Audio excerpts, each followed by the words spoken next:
Czajnikowy.pl. Dobra herbata. Witam Was bardzo serdecznie w kolejnym odcinku naszego programu. Dzisiaj troszeczkę o akcesoriach.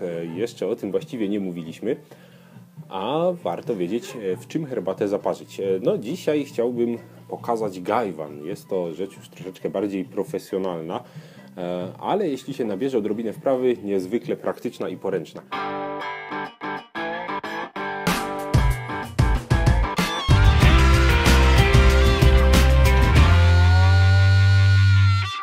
Gajwan to jest czareczka z wieczkiem i spodkiem. Właściwie spodek nie jest taki potrzebny. Samo słowo gajwan, no, oczywiście po chińsku, oznacza czarka z wieczkiem. Gaj i wan. Czy odwrotnie? Wan i gaj. Tak. Wieczko gaj, czarka wan. Spodeczek jest używany w jednym z rodzajów gajwanu, bo wyróżnić powinniśmy dwa rodzaje. Sam spodeczek nazywa się czaczuan. Dwa rodzaje gajwanów. Może w ten sposób. O. Gajwan mniejszy to jest właśnie pierwszy rodzaj. On zwykle jest mniejszy i nie ma spodka, nie ma też takiego charakterystycznego dzióbka. Ma za to szerszy kołnierz tutaj na brzegu. Używa się go troszeczkę inaczej. Zwykle po prostu parzy się w nim i przelewa do czarki. Tymczasem taki większy gajwan, właśnie zwykle jest większy, ten ma spodek. Chwyta się go również inaczej i ma tutaj taki charakterystyczny, co widać nawet tutaj, dzióbek i takie rowki, które zapobiegają wydostawaniu się suszu ze środka. Z takiego gajwana można pić prosto z niego, przez ten właśnie dzióbek. Nie trzeba przelewać do innej czarki. Gajwany mogą być przeróżne, mieć różne kształty, kolory, również mogą być na przykład szklane. Z przeróżnych materiałów się to robi. Co ciekawe, raczej rzadko robi się je z glinki. Z glinki są charakterystyczne słynne czajniki, ale tutaj powszechniej się praktykuje hodowanie czajnika, czyli nie mycie go po prostu. Nie mycie, płukanie jedynie wodą. Chodzi o to, że on przyjmuje aromat herbaty, która jest w nim zawsze parzona i po pewnym czasie ta herbata w nim jest coraz lepsza. Tam powiedzmy po 100. parzeniu w tym czajniku na przykład. Taki gajwan raczej służy do jednorazowego parzenia i zwykle parzenia różnych herbat, także najczęściej jest porcelanowy.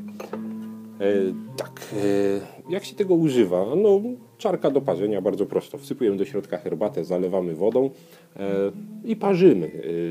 Tutaj wsypia się zwykle tej herbaty więcej, parzy się krócej i parzy się wiele razy. To jest takie narzędzie, które służy do kosztowania herbaty. W Chinach, trzeba zauważyć, wyróżnia się dwa sposoby przygotowania herbaty. Jeden z nich to jest sposób, który polega na zaparzeniu herbaty w dużym czajniku, która ma po prostu gasić pragnienie. Zwykle cała rodzina po prostu pije wtedy, nie towarzyszy temu żaden rytuał. Stoi ten czajnik, kto ma ochotę nalewa, pije. Na drugi sposób parzenia herbaty to jest właśnie kosztowanie tej herbaty, gdzie zaparza się jej niewiele, zaparza się wiele parzeń, no i poza samym smakiem naparu warto się tutaj delektować też aromatem, wyglądem samego naparu, wyglądem liści. To jest takie smakowanie właśnie herbaty. Do tego celu służy gong fucha. To jest taki zestaw, może szerzej w innym odcinku na ten temat. Jedną z elementów tego zestawu jest taki właśnie stolik bambusowy, który ma tutaj z góry zdobione nacięcia. Woda wpływa do środka, dlatego się rozlewa. To jedyne, co dzisiaj wykorzystamy z całego gong fucha.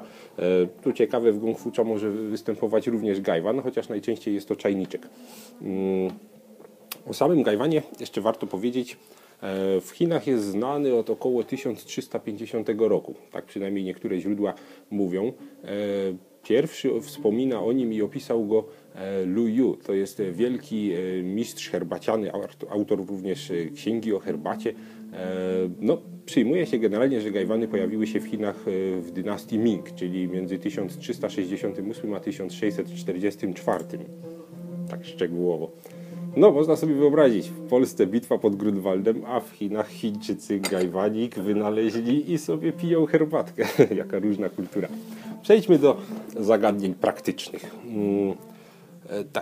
Nie będę używał tego małego, chciałbym pokazać, jak się parzy w tym większym, dlatego pokażę, jak się trzyma mały, dlatego że nie będziemy go używać właśnie. Otóż trzymamy go, jako że jest gorący i nie ma spodka, trzymamy go za ten szerszy kołnierz, palcem przytrzymując wieczko i herbatę zlewamy do czarki w ten sposób. Większy gajwan natomiast, jako że jest pozaszony w tę czarkę, w spodek, trzymamy nieco inaczej. Tutaj chwytamy za spodek. Nie ma tego kołnierza, który uchroniłby nas przed parzeniem. Także taki gajwan chwytamy za spodek, a kciukiem trzymamy wieczko. I herbatę z niego zlewamy w ten sposób, przechylając całość. Tutaj akurat ważne, łączy się to poniekąd z filozofią chińską, ponieważ 3 elementy gajwana przedstawiają niebo, ziemię, ten spodeczek, i człowieka. Względnie cały świat, który jest między niebem a ziemią. Także to jest serce gajwanu i tutaj parzymy. Także no, Chińczycy do wielu rzeczy podchodzą bardzo duchowo. Co więc na początek? No, nie będę tego robił tak jak w Gong Fu Cha, o którym ciągle tutaj gdzieś mimochodem wspominam. Podstawowe tylko elementy przemycimy. Przede wszystkim naczynie należy przepłukać gorącą wodą. Dzisiaj posłużymy się termosem. Będziemy parzyć herbatę trochę lepszą i troszeczkę bardziej wymagającą. Stąd jakby warto zadbać o temperaturę wody. To oczywiście tutaj wylewamy, jak mówiłem wcześniej, można. Zaparzymy oolonga. Jest to herbata, która została wynaleziona do gajwanów, względnie gajwan do oolonga. Nie do końca wiadomo, co było najpierw i co było pod co stworzone. Tak czy inaczej, gajwan głównie jest wykorzystywany do oolonga, także my również zajmiemy się oolongiem. Wsypujemy. Oolonga warto przepłukać. Generalnie każdą herbatę warto najpierw przepłukać. To bardzo prosty proces. Zalewamy po prostu gorącą wodą. Nie jest to wrzątek, to jest istotne. Jest kilka sposobów, które pozwalają przy delikatniejszych herbatach zadbać o to, aby nie sparzyły się listki. Ja może teraz przy pierwszym parzeniu, bo to co teraz robimy nie jest jeszcze parzeniem, to jest obudzenie herbaty. Ona sprawia, że wypłukuje się z herbaty wszelki pył, który się tam nazbierał, listki lekko się otwierają. Wieczko z gajwana służy jako niuchar. Po prostu wewnętrzną stronę wieczka wąchamy. Oczywiście nie jeszcze na tym etapie, bo wieczko nie zdążyło przejść jeszcze aromatem, także tu można wąchać herbatę. To po pierwszym parzeniu wącha się wtedy właśnie wieczko. Tak. No i jesteśmy gotowi do pierwszego zaparzenia. Pokażę, o co chodzi z tym, żeby nie sparzyć listków. Ta herbata akurat nie jest to jakaś taka bardzo wysoka półka, stąd nie musimy się martwić o tipsy, które by tam były, które są bardzo wrażliwe na poparzenia. Ale w przypadku szlachetniejszych herbat nalewamy wodę po wieczku, tak żeby nie oparzyć tych delikatnych listków, żeby ta woda troszeczkę straciła temperatury w locie i płucząc nam wieczko. To teraz herbatka jest zalana, zamykamy. Tutaj parzy się ją bardzo krótko. Daje się dużo, parzy się krótko w odróżnieniu od tego sposobu, jak mówiłem, gdzie parzymy duży czajnik i wszyscy piją. Tutaj chodzi o to, żeby jej nie przeparzyć, ale użyć wystarczająco dużo liści, żeby wydobyć z niej wszystkie nuty. Jeśli chodzi o kiperów, to oni zwykle zalewają każdą herbatę tą samą ilością wody, w tej samej temperaturze, w tej samej objętości i przeparzają. Po to, żeby wydobyć również negatywne cechy herbaty, aby je ocenić. My chcemy się napić smacznej herbaty, a nie oceniać ją, przynajmniej teraz. Także będziemy ją parzyli tak, żeby wyszła smaczna. W ten sposób właśnie zlewamy herbatkę zaparzoną. Ważne, aby wylać wszystko z gajwana, po to, żeby herbata się tam nie doparzała. I już można zerknąć po pierwszym parzeniu. Niuchar, tak jak mówiłem, wąchamy. Po pierwszym parzeniu liści jakby przybyło. Istotą jest tego, że po około 3 parzeniach ten gajwan powinien być pełen. Liście rozwiną się, wypełnią go w całości. Także taka mała, praktyczna czareczka do degustacji. No i smacznej herbaty można się napić w pojedynkę, ale również w towarzystwie. Także zapraszam do zapoznania się z taką czarką.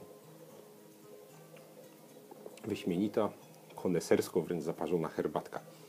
To wszystko, co o gajwanie chciałbym Wam dzisiaj powiedzieć. Mam nadzieję, że do czegoś Wam się to przyda, że troszeczkę zmienicie zdanie na temat zwykłych, przeciętnych kubków i spróbujecie czegoś bardziej oryginalnego. Jeśli się Wam podoba, komentujcie, lajkujcie. Czekamy również na Wasze opinie i pomysły na kolejne odcinki. Dziękuję Wam bardzo dzisiaj. Do zobaczenia przy herbacie.